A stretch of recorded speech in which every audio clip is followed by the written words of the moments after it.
Aujourd'hui, on va faire un exercice qui concerne les fonctions exponentielles. Donc, pour l'exercice, on a deux parties, la partie 1 et la partie 2. Donc, on commence par la partie 1, exercice.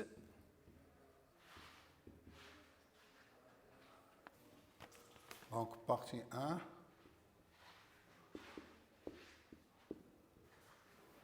Donc, on considère la fonction j de x. Donc, la fonction j de x égale à l'expo de x moins x, quel que soit x appartient à R. Donc, la première question, c'est de calculer g' de x.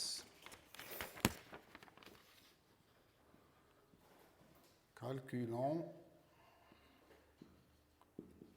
g' de x, quel que soit x appartient à R.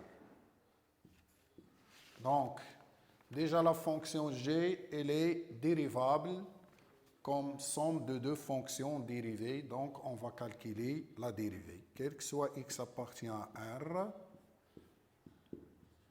g' de x égale. Donc, la dérivée de la fonction exponentielle de x, c'est l'exponentielle de x. Et la dérivée de 1, de x, ça fait 1. Donc, g' de x égale à e de x moins 1. Donc, pour la deuxième question, ils ont demandé de montrer que g' inférieur à 0 pour x appartient à moins l'infini 0 et que g' il est supérieur à 0 pour x appartient à l'intervalle 0 plus l'infini, puis dresser le tableau de variation. Donc, on va étudier le signe de e de x moins 1.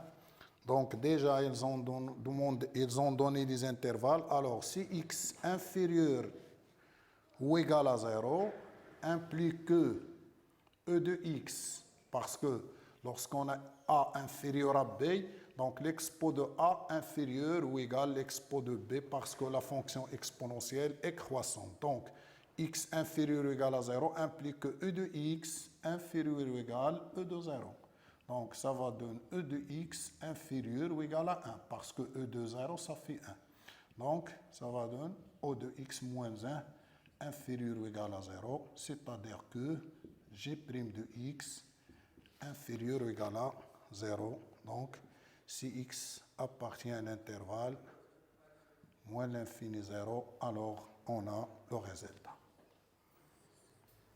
Donc, pour la deuxième, donc si x supérieur ou égal à 0 implique que e de x supérieur ou égal à e de 0, de même manière, donc e de x supérieur ou égal à 1, c'est-à-dire que e de x moins 1, il est supérieur ou égal à 0.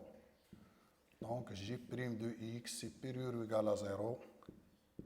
Si x appartient à l'intervalle 0 plus l'infini, et on va obtenir le tableau de variation de la fonction g. Donc, déjà, on mettra ici x, g' de x, et j de x, ou bien les variations de la fonction g. Ici, on met quoi? On met le domaine de définition, moins l'infini plus l'infini. Et d'après la question précédente, on a sur 0, moins l'infini 0, la fonction g', elle est négative. Et dans 0 plus l'infini, elle est positive. Par suite, la fonction g, elle est décroissante, puis elle est croissante, et on met g de 0. Donc, g de 0, ça va donner 1.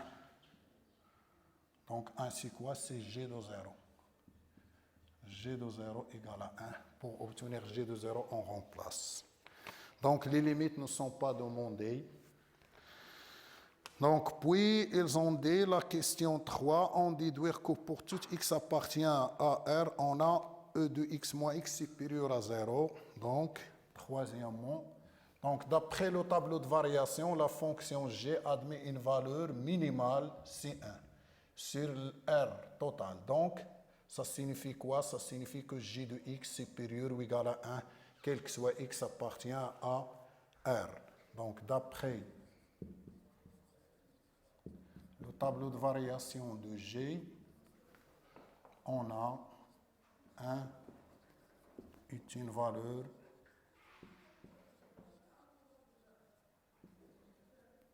minimale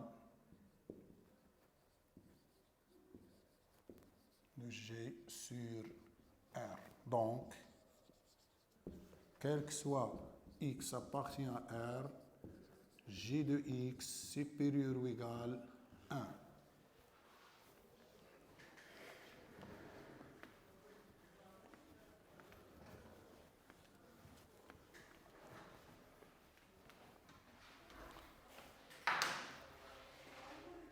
Donc, ce qui implique quoi? Que E de x moins x supérieur ou égal à 1 qui est supérieur à 0. Et ça, c'est vrai quel que soit x dans R. Conclusion, quel que soit x dans R, E de x moins x supérieur strictement de 0. Donc, la partie 2,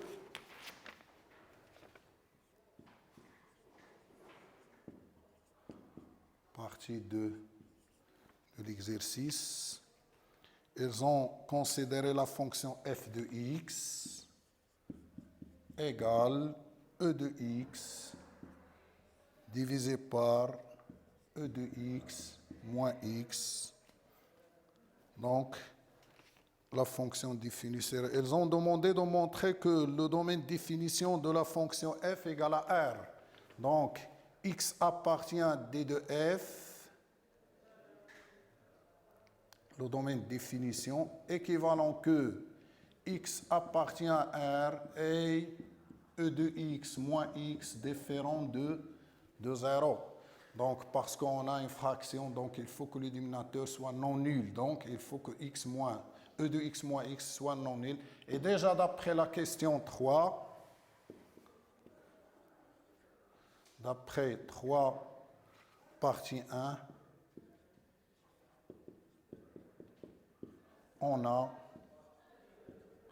e de x moins x supérieur à 0, quel que soit x dans R. Donc, e de x moins x différent à 0, quel que soit x dans appartient, quel que soit x appartient à R. Conclusion, d de f égale à R.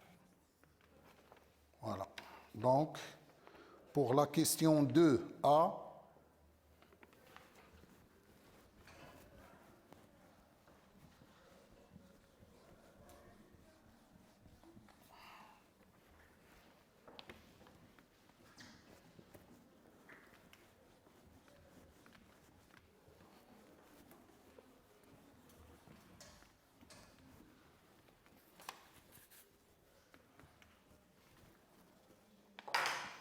donc la question 2a, calculer la lime de f de x, x tend vers moins l'infini. Donc la lime de f de x, x tend vers moins l'infini, égale la lime, et on remplace f de x par la valeur, c'est-à-dire e de x sur e de x moins x, x tend vers moins l'infini. Donc, pour calculer cette limite, on va remplacer x par moins l'infini. Donc, on sait bien que e de moins l'infini égale à 0. E de moins l'infini égale 0. Donc, ça va donner 1 sur moins l'infini. Donc, 1 sur moins l'infini, ça fait 0. Donc, la limite totale égale 0, car la limite de e de x, x tend vers moins l'infini, égale à 0, et la limite de e de x moins x, x tend vers moins l'infini, égale plus l'infini. On sait bien que a divisé par l'infini, ça va donner 0. La limite de a sur x, x tend vers l'infini, égale 0. Donc, c'est le cas qu'on a ici, 0 sur l'infini. Puis, ils ont demandé de donner une interprétation géométrique. Donc, on a la limite f de x, x tend vers moins l'infini égale à 0. Alors, Lorsque x tend vers moins l'infini, la limite de f de x égale à, par exemple, b, on dit que la courbe admet une asymptote d'équation y égale à b. Donc, dans notre cas, on va obtenir y égale à 0. Et la droite d'équation y égale à 0, c'est l'axe OX. C'est l'axe OX. Alors, CF admet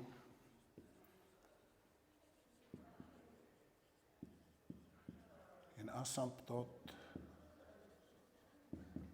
l'axe OX au voisinage de moins l'infini.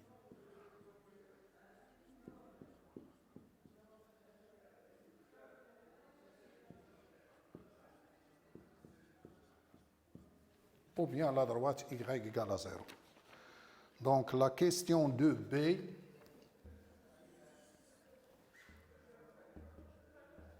ils ont demandé de calculer la limite de f de x tend vers plus l'infini. La limite de f de x tend vers plus l'infini égale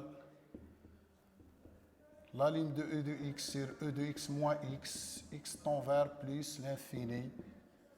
Donc ici, si on remplace, on va obtenir une forme indéterminée parce qu'ici on a plus l'infini. Même si on a ici une forme indéterminée parce qu'ici on a plus l'infini, ici moins l'infini.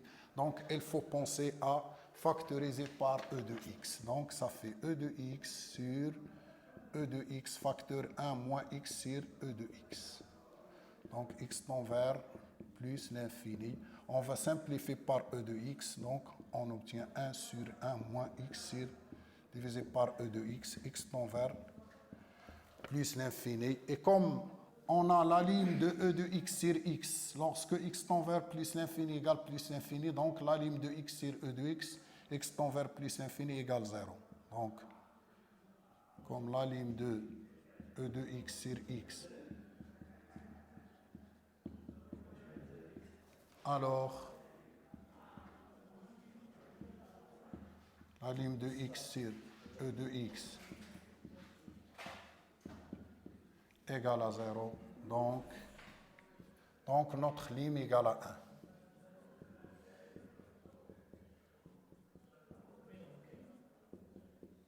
1. Et voilà. Donc la limite de f de x tend vers plus l'infini égale à 1. Par suite, la courbe admet une asymptote, c'est quoi? C'est x d'équation y égale à 0. C'est l'interprétation géométrique. Donc, dans l'interprétation géométrique, on a 3 cas possibles. Si x tend vers l'infini et la ligne de f de x égale à b, donc on dit que la droite y égale à b est asymptote oblique. Si x tend vers a et la ligne de f de x tend vers a, ça va dans l'infini, on dit que la droite x égale à a. C'est la troisième cas, il est un peu long. Ce qu'on trouve lorsqu'on a la limite de f de x tend vers l'infini égale à l'infini, et on calcule la limite de f de x sur x, ça va donner a, puis la limite de f de x moins a, x égale à b. Donc on dit que la droite y égale à ax plus b est asymptote oblique dans ce cas. Donc maintenant on est dans le cas de quoi y, et donc y égale à 1.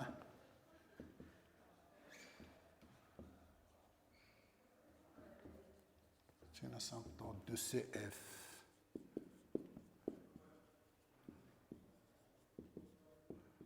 au voisinage de plus l'infini. Et voilà, donc la troisième question, 3A. 3A, donc montrer que f', montrons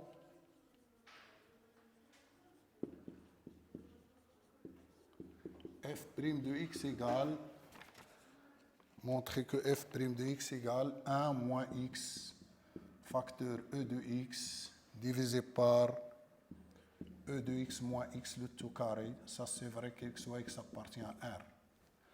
Donc déjà la fonction f, elle est dérivable. C'est la quotient de deux fonctions dérivées. Dérivable, donc elle est dérivable. Donc f' de x, on va utiliser la formule de u sur v. Donc f' de x égale, comme quotient de deux fonctions, donc u sur v, c'est-à-dire e de x prime facteur e de x moins x moins e de x facteur e de x moins x prime. Le tout divisé par e de x moins x carré. Donc, e de x, c'est e de x, facteur e de x moins e de x, et la dérivée de e de x, c'est e de x, la dérivée de x, ça fait moins 1. Divisé par e de x moins x, le tout carré. Donc, on va développer, on va simplifier, donc ça va donner o de x, o x carré, moins x e de x, moins e de x carré, plus e de x. Donc, on va simplifier et on obtenir le résultat demandé. Après, on va factoriser par e de x.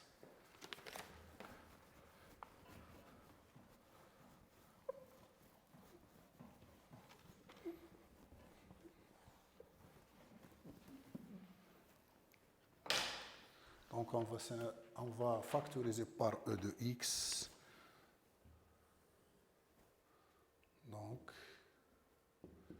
f' de x égale, on va factoriser par e de x, ça va donner 1 moins x, e de x moins x, le tout carré. Donc, c'est bon. Ça, c'est vrai quel que soit x dans R. Toujours, il faut signaler l'ensemble dans lequel x appartient. Donc, x dans R. Puis la question 3b. Donc, la question 3b, étudier le signe de f' de x, puis dresser le tableau de variation. Donc, déjà, on a, pour étudier le signe de f' de x, on a e de x toujours il est positif, e de x moins x carré toujours il est positif, donc le signe de f' de x est le signe de 1 moins de x. Donc, comme e de x sur e de x moins x carré supérieur à 0, quel que soit x dans R, alors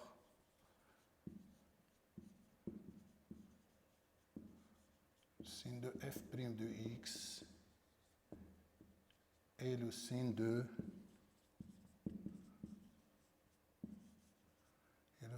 1 moins x sur R.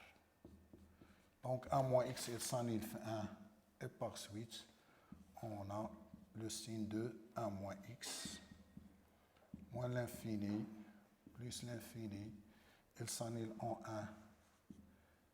Donc, devant 1, on a le signe de A, c'est moins. Ici, c'est le signe contraire. Et par suite, on a le tableau de variation de la fonction f. On va tracer le tableau ici. X moins l'infini plus l'infini, 1, f' de x, 0, moins, plus, f de x. Donc la fonction, elle est croissante, puis elle est décroissante. Donc, pour les limes, on a la lime lorsque x tend vers moins l'infini, ça fait 0.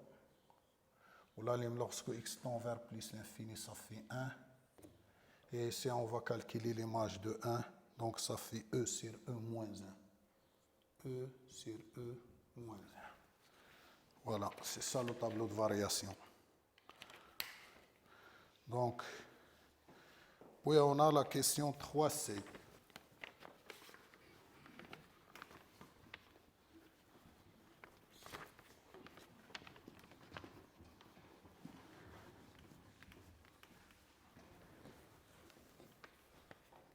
Donc la question 3c, c'est quoi?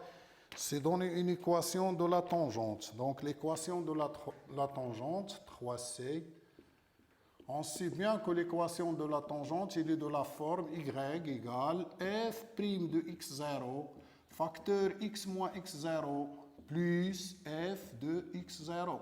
Dans notre cas, x0, c'est quoi? C'est 0. Donc, x0 égale à 0. Alors, l'équation, il faut calculer f' de 0 et f de 0. Donc, l'équation devient y, f' de 0, facteur x moins 0, plus f de 0. Donc, f de 0, ça va donner f de 0, ça fait 1. Et f' de 0, donc f' de 0, on remplace ici par 0. Donc, on obtient 1 ici, on obtient 1. Donc, ça fait 1 ici. Donc l'équation de la tangente, c'est y égale à x plus 1. C'est l'équation de la tangente t. Donc, puis, donner une équation. Donc, la dernière question, c'est tracer dans le repère OIJ la tangente t, la droite d'équation y égale et la courbe. Et ils ont déjà donné que la courbe, elle admet 2 points d'inflexion. Donc, pour tracer la courbe, il faut tracer les asymptotes et la tangente et les points d'inflexion et on va tracer la courbe.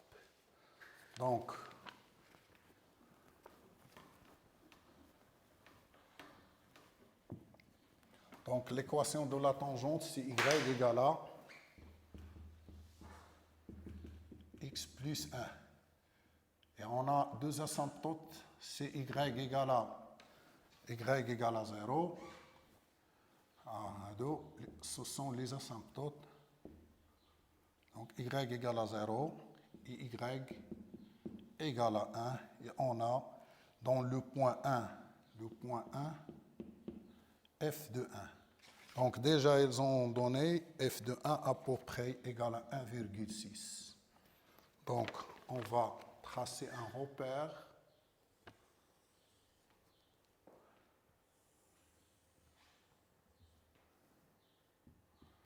Donc, ils ont demandé de prendre l'unité égale à 2 cm.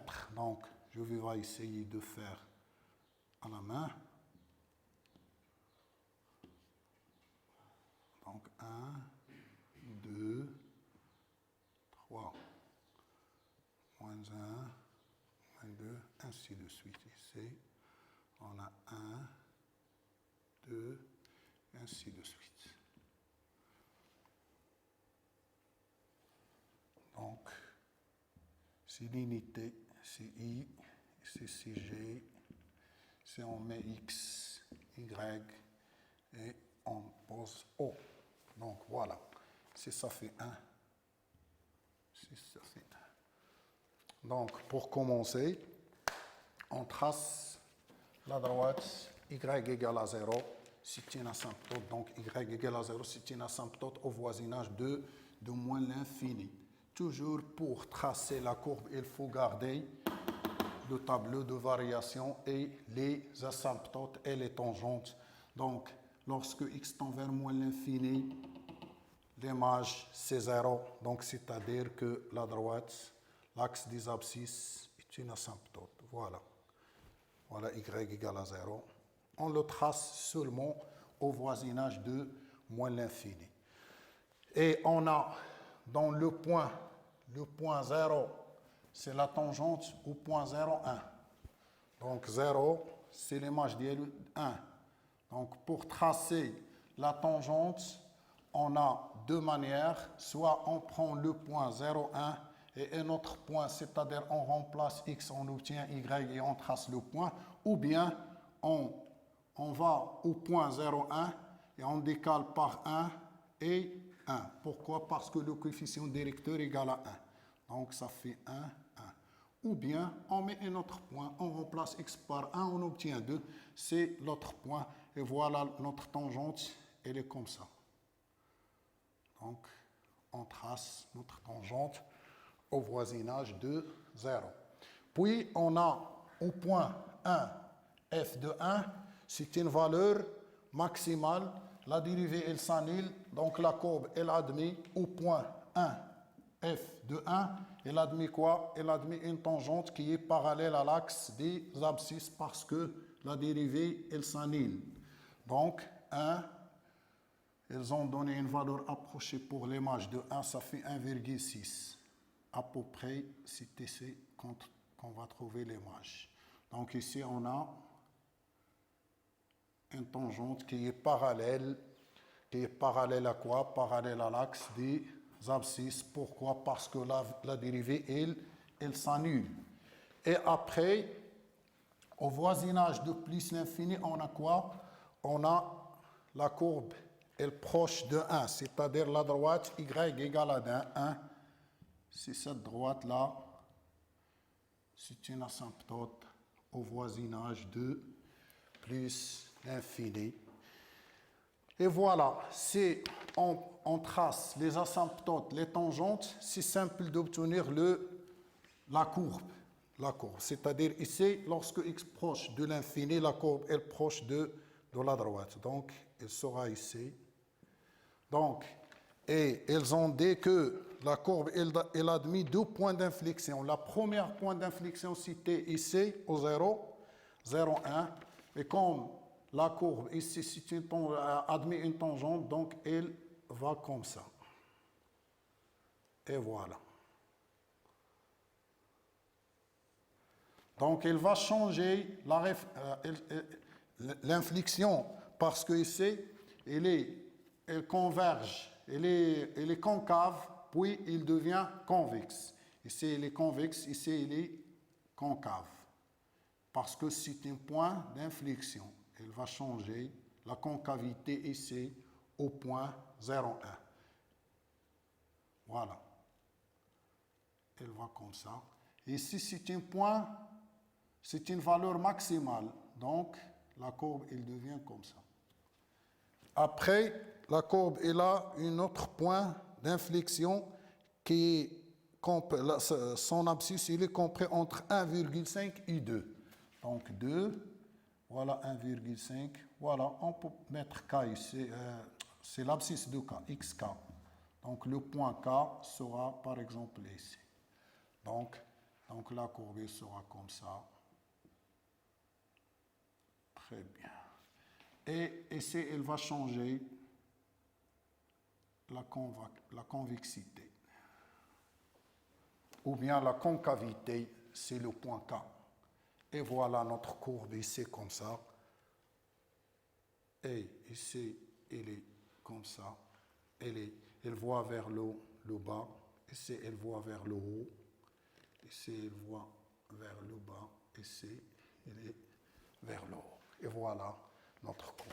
Ce n'est pas la peine de tracer ces flèches-là. Juste pour expliquer comment on obtient la courbe, notre courbe. Donc, notre séance est terminée. Bon courage et à une autre séance, Inch'Allah.